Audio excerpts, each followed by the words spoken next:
Learn the most empowering hiring techniques. Land the most desirable talent. Launch your company towards massive success. This is the Higher Power Radio Show with your host, Rick Gerard. All right, imagine going 10 years into your business and finally realizing that your business could have been so much farther ahead if you had the strongest people in every role. Yes, we are talking about A players in every seat. Now ask yourself this question: where would my business be if I had an A player in every occupied seat? Now, today is a tale from a founder who figured it out and got to a point, who got to that point, and as a result, accomplished massive growth and incredible exit. I'm Rick Gerard, and welcome to the Higher Power Radio Show. We help entrepreneurs and executives win the strongest people. We do so by sharing insights from top performing rebel entrepreneurs, game changers, and industry leaders like our guest today, Mr. Michael Houlihan. Now, Michael is the co-founder of Barefoot Wine Brand, which I'm sure you've all heard of it. I remember going to the store and seeing the little footprints leading to the wine. And then, of course, his new business Audio Theater. Now, Michael, again, as I mentioned, is the founder of the world famous Barefoot Wine Brand and a New York Times best-selling author of The Barefoot Spirit: How Hardship, Hustle, and Heart Built America's #1 wine brand. Michael is also an international speaker with over 2 decades of experience and has spoken on entrepreneurship and business throughout the world. He advises startups, build-ups, and build-outs how to get from ideation to monetization, which is what makes Michael the perfect expert for today's topic. Michael, welcome to the Higher Power Radio Show today. Pleasure to be with you, Rick. It's a pleasure to have you. Now you're a two-timer. So I know, gosh, were you on like the beginning of COVID? That was a long time ago with you and Bonnie, right? I think we were both a lot younger then. I think we all were. I definitely have more wrinkles that kind of showed up here somewhere. It's funny how that happens. Yeah. All right. Well, cool. So, I'm excited to talk to you because there's this concept. There's a couple of things we had talked about. One is this concept of, I think we started with turnover and then we kind of evolved into hiring the right people. And, the storyline kind of evolved in our conversation about like you kind of flying by the seat of your pants for the first 10 years. So let's hear a little bit about that story. Like, what was that realization moment that got you to the point where you were thinking, you know what, something's got to change? Well, I think all entrepreneurs, and I have many entrepreneurs as clients, tend to put their stock in what they're selling and their product or their service. And it takes them about 10 years before they realize that they're really in the personnel management business. It doesn't matter whether their core business is plumbing or aerospace or technology. They have to hire people. They've got to attract people. They've got to train people. They've got to prevent turnover. They have to have a positive company culture. Well, we didn't realize that. We were just like everybody else. We were focused on wine, right? We're trying to sell wine. We have to sell wine or we're going to go out of business. So we focused on that. And so our whole attitude toward hiring for the first 10 years was find the best people to put the butts in the seats to do the job. So we were focused on things like, what is their skill set? Who do they work for? Do they have great references? Can they handle the job? How much training is going to be required? Those were the kinds of things we focused on. And after about 5 or 6 years, we started to see that we were having turnover and personnel problems that had nothing to do with those skill sets. They had to do with human relations and also leadership and company culture. And, we hired one guy as a CEO, and he said to the staff, "My door is always open if you have any problems." Okay, so they lined up in the hall. We didn't even know they had problems, but he created a vehicle for it and lived up to that expectation. So after about 10 years, we started to really take it seriously, and we went, we're really running a family here. We're kind of like the parents of the family. And we have to start to look for people who fit in, who share our values, who share our principles, and who understand where the money's coming from, which is the customer, and how are we going to communicate that to people who are already brainwashed because they're coming to us from other companies. And other companies were just like we were. They're going, well, are you skilled? You know, do you do this? Do you do that? So that was our early experience, Rick, and wasn't pretty. Yeah. And by the way, most companies experience that same thing. I mean, I can say that like we tend to look at skills and really become myopic in, you know, do they have the skills that I need to where I don't have to do a whole lot of work to get them up to speed? And then we kind of ignore the rest of the more important things like, hey, is this person going to communicate the same way in which everybody else does? Or are they going to be able to function in our environment from a, I like how you said culture, but like, deeper than that, do they align with our core values of our company? Because if they don't, that's a major hiccup. And one of the things that I've found to be one of the biggest reasons why people fail within organizations. A lot of times you can bring out a player from one company and put them into your company, and they can become a C player real quickly if they don't operate the same way. Absolutely. And, you're always surprised a year or two down the line when this person who was perfect for the job does something with a client or an outsourced company or even an internal member of your team that just shows that they don't really get it, or that they missed the fundamental point, or they don't understand where the money comes from or how they get paid. And so you're a much nicer boss than most people. A year and two down the line, that's a year or two. Like, well, all I'm saying, Rick, is it's surprising how well they behave without any real understanding of what's going on. Yeah, See, and part true. of that is our fault because we're not monitoring them. But the way we find out is there's a blow up, right? And either you lose your best customer, or you've disappointed somebody, or the people that you're contracting with don't perform all of a sudden. And how did this happen? And then you find out, oh, Mary did such and such. You got to be kidding me. I thought she was on board. Well, then we talk to Mary and we find out that she has a completely different understanding of how things work. Yeah. So when that happened a few times, the first thing we did, and it sounds cornball, but you might enjoy this for its comedic reasons, we created a money map. And we've talked about this before, but it actually showed the employee's check and benefit package where the treasure was. And then the treasure hunt was going through all of these other companies and people where the money changed hands, the product changed hands, until finally the money got into their check. So by presenting it to them that way, they started to have a better understanding of where their job fit into that structure and where other people were in that structure, and how we all had to work as a family and a team to get the ball across the goal line. So, but that was just like one tool that we created that made such a big difference.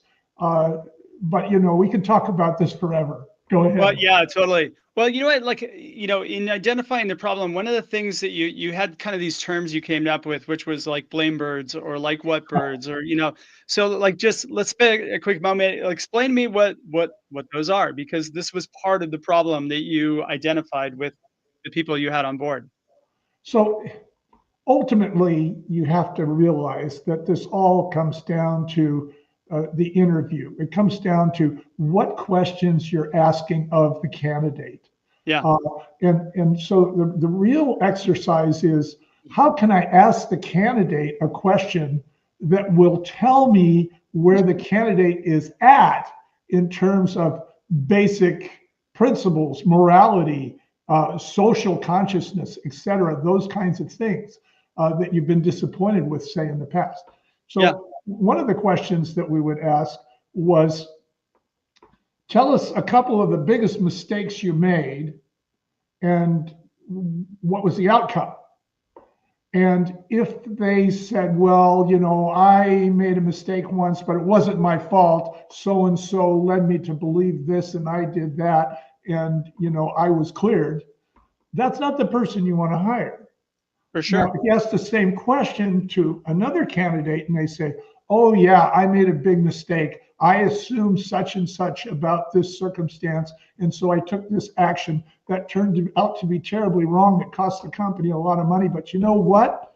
I wrote it down. I wrote it down how it happened. I looked at all the documents. I found out that we needed to add this item to a checklist and this item to a sign-off sheet. And I even changed my job description and rewrote policies and procedures so this would never happen again. That's the person you want to hire, because they're looking at mistakes as a building block to improve the behavior of the company.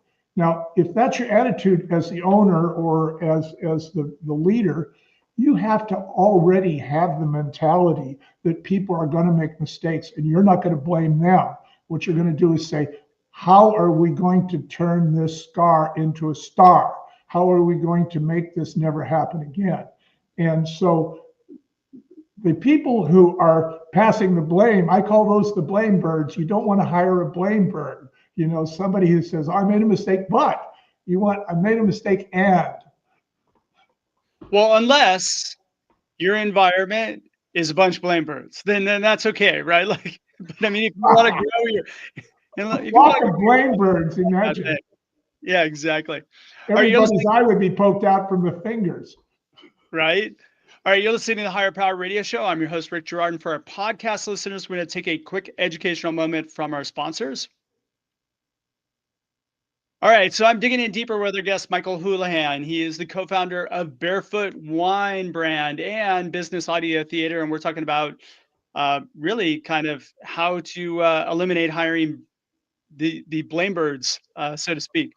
All right, so like I want to delve into this because we broke it down in kind of like these 3 steps that you took.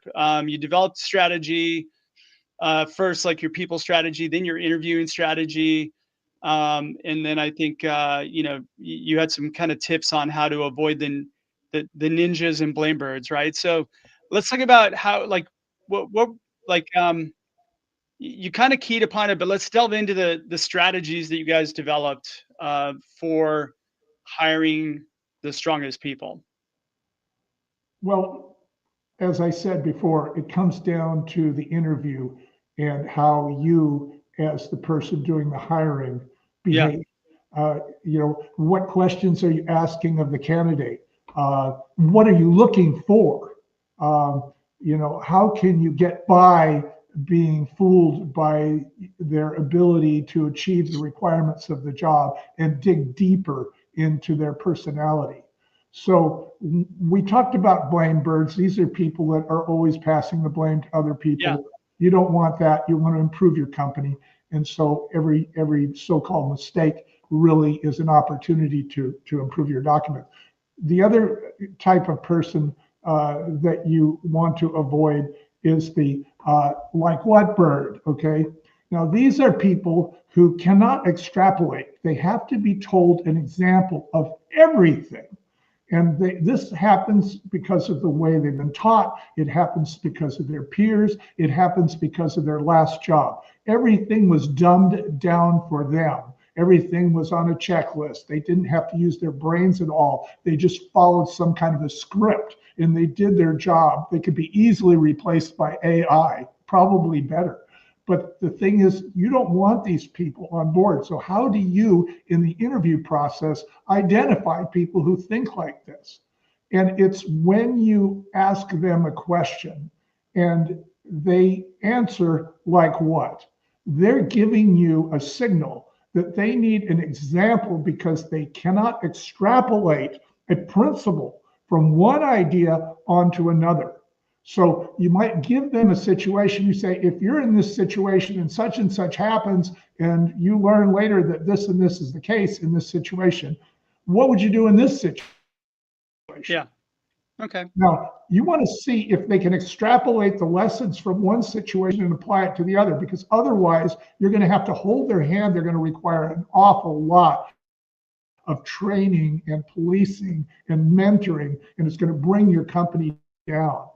But those Okay. people, it's not their fault. It's the company they worked for has actually got them to a point where they're not using their creative mentality. Now you shared with me prior like this. You kind of had these three concepts. One is hire good people and create great people. The other is focusing on soft skills, and then third is determining you want to hire people who want to make mistakes right and right. So let's talk about like first the hire good people and create great people. How do you do that? Well, if you can hire a great person, go ahead and hire them. But I mean, what is great and how do you know that they're great? So what we found was, and here's the thing. When you start to say, well, let's see if we can put some metrics on great. Okay. So you put metrics on it. You say, okay, they got to do this much in this much time or whatever. Those are metrics. That's a mistake. What you really want to do is you want to see how they behave in terms of their soft skills, in terms of their communication, in terms of their ability to articulate what it is that they want and what the company needs to other people. How few words can they use to get how much ideas across? So those are the kinds of people, those are good people.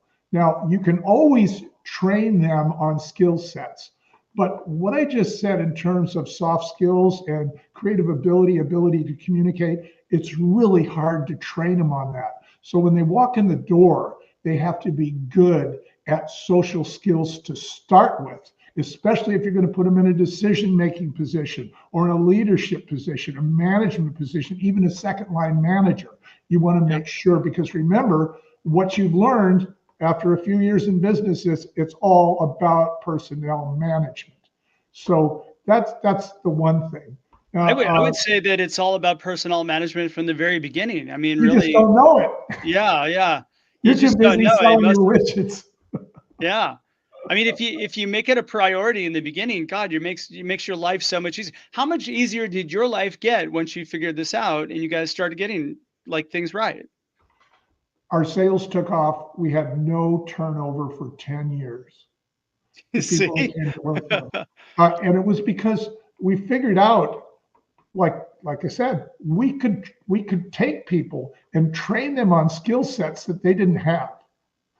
And whether that was internal training or external training, we did it because we said, this person is such a good person that they are worth our time and energy to bring them up to speed on the skill set they need to execute this job.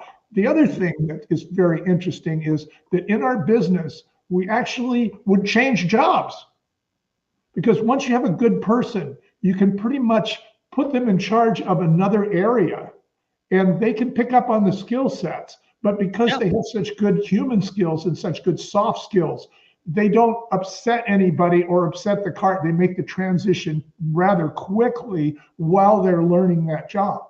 So there is this pyramid that you really need to look for. And it does start with find good people, build great people. That's what it's all about. Okay, so the concept of find or hire people who want to make mistakes right and right. Right. Delve into that a little bit. Well, there's mistakes. Everybody's going to make mistakes, Yep. and usually that's how things break loose in the company. And so you have to have a philosophy about it. And as I said earlier, the philosophy has to be that this is an opportunity for business improvement. And that's nice to say, but let's really break that down. It comes down to documents. Every time it comes down to a written piece of paper. I don't care whether it's a checklist. I don't care whether it's a sign-off sheet, a job description, a clause in a contract. These are all things that are written down, and they need to change, improve, be added, or deleted in order for your company to not make the same mistakes. When we started our business, our contracts were only 3 pages long, but when we sold our business, they were 37 pages long. That's how many times people tried to get over on us. That's how many times we learned how to articulate. And so this is what you want. You want people that are willing to see the future and not just the present. Because the blame birds, they're going to put the blame. Once you put the blame on somebody, you don't write anything down. You've explained it away. It's done. See, there's no future.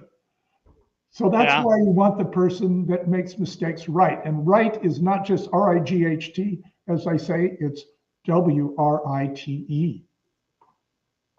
I love that.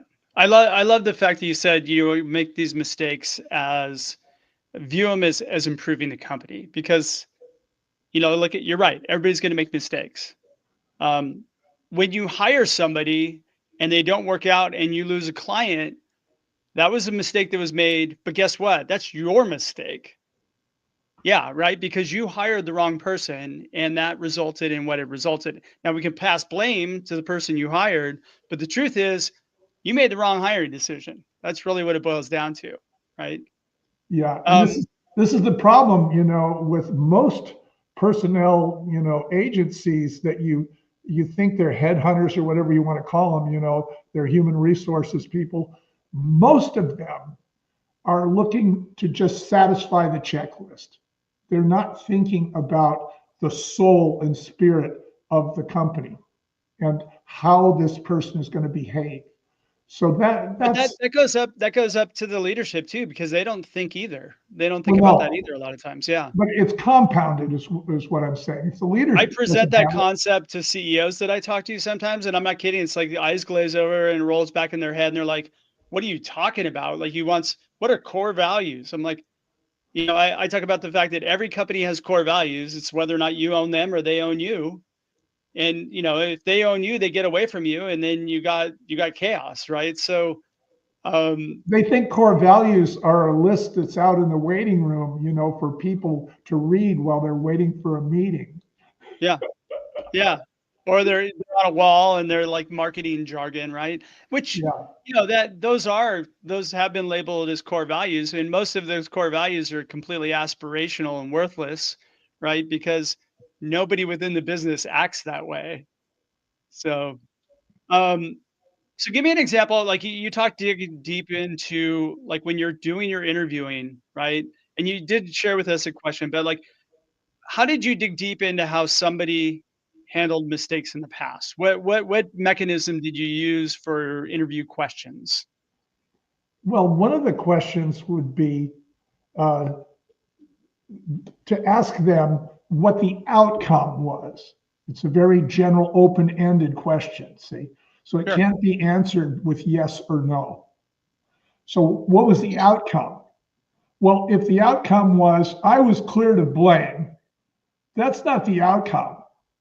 The ball is always in your court. It's always your fault if you want to push blame. You just take that blame finger and you turn it around. So the question is, what did you do about it? See? Yeah. And so the answer you're listening for is when the person says, well, I saw that, anybody in my position would have made this mistake because such and such wasn't done. And we didn't have this checklist in place. And we needed to improve our procedures so this was never happen again. And one of the questions that I would ask would be like, and this is a real tip off, what documents were changed as a result of that mistake? And they look at you with little orphan Annie eyes, and ducks flying south because they didn't get the question and they didn't understand the intensity of the question, which is, you had better come back to me and tell me what you got out of this mistake except loss on the balance sheet, I love that you're using behavioral interview questions that are open-ended to uncover the story. One of the things that I found is really, really, and you're getting to it, by the way, by asking these questions, but how somebody did something is really important. Like that's where all the value, like what did you do to fix this problem, right? And I found that there's a lot of people that you talk to that kind of claim to do something, and then you turn around and it turns into the fact that they didn't do it. And I think I lost Michael because you froze, but if Michael, you're there, go ahead and just log off and log back on again. Oop. Michael, you there? Yeah, we had a power outage evidently. Oh, okay, I got you frozen, but okay, so I'm gonna just put you next to my microphone and we'll go from there. But Okay, well, this is what I like about business. Sometimes you have to figure out what to do. yeah, we got to improvise. If you can log back on, great. If you not a big deal. We're about to wrap up anyway. So yeah, I was just saying I love the fact that you're kind of utilizing behavioral interview questions to really get underneath the hood. And this really helps you understand whether or not somebody's positioned properly for your organization. So yeah, we're getting really close on time anyway. So Michael, give me 2 or 3 key takeaways you can give the audience that can plug into their business today. Well, I think one takeaway is no matter what service or product you're selling, you are in the personnel management business and you are a leader. Even if you have delegated to other people in your company, you're still the leader. And any kind of company culture comes from you. It comes from the top. And so, being in business is an educational process from day one.